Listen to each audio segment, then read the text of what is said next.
वैसे, लेकिन मेरे पास एक कोई ऐसा है जो उसके राज जानता है। हाँ, बुराई को खत्म करने के लिए छल करना पड़ता है। यह कौन कर सकता है? मालूम है क्या?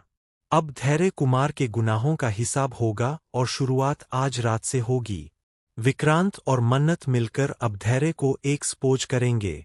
अब वही तरीका अपनाने वाले हैं जो इन्होंने ऐश्वर्या राय सिंह के साथ अपनाया था, जहां ऐश्वर्या को एक्सपोज करके रख दिया था। अब मन्नत और विक्रांत उसी तरह धैर्य को भी एक्सपोज करने वाले हैं।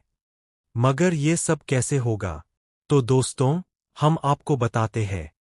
जहां एक तरफ आपको देखने को मिलता है कि अब विक्रांत से सहा नहीं जाता।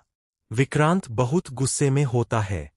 विक्रांत धैर्य को एक्सपोज कर देना चाहता है और उसे सजा दिलाना चाहता है। वह सबके सामने धैर्य को एक्सपोज कर देना चाहता है। मगर जब वह अपने वकील से बात करता है, तो वकील कहता है कि तुम 1 साल तक अपनी याददाश्त खो चुके थे। इस चीज का फायदा उठाकर धैर्य तुम्हें मेंटली अनस्टेबल कह सकता है। इसलिए हमें कुछ और सोचना होगा, क्योंकि उसका विक्टिम और विटनेस तुम अकेले हो।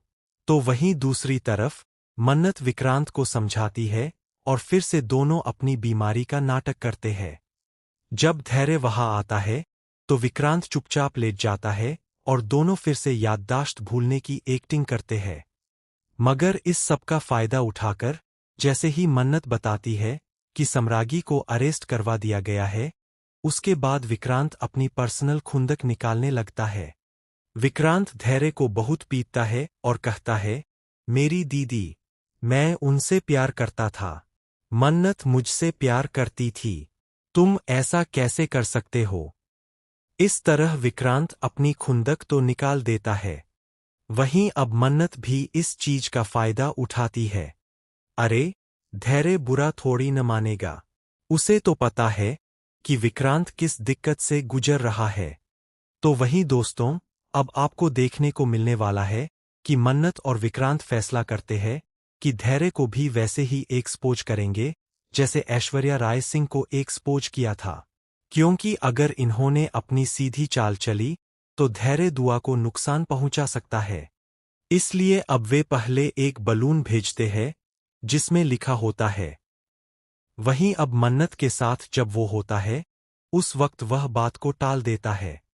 मगर जैसे ही वह अपने वार्डरोब को खोलता है, उसमें लिखा होता है, तुम्हारा अंजाम इंतजार कर रहा है। I will expose you।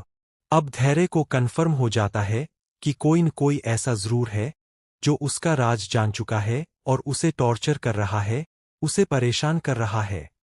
तो वहीं अब धैर्य का पहला शक विक्रांत पर ही जाने वाला है। मगर विक्रांत ऐसे एक्टिंग कर रहा है जैसे वह अभिमन्यु हो और उसी तरह की लैंग्वेज में बात कर रहा है।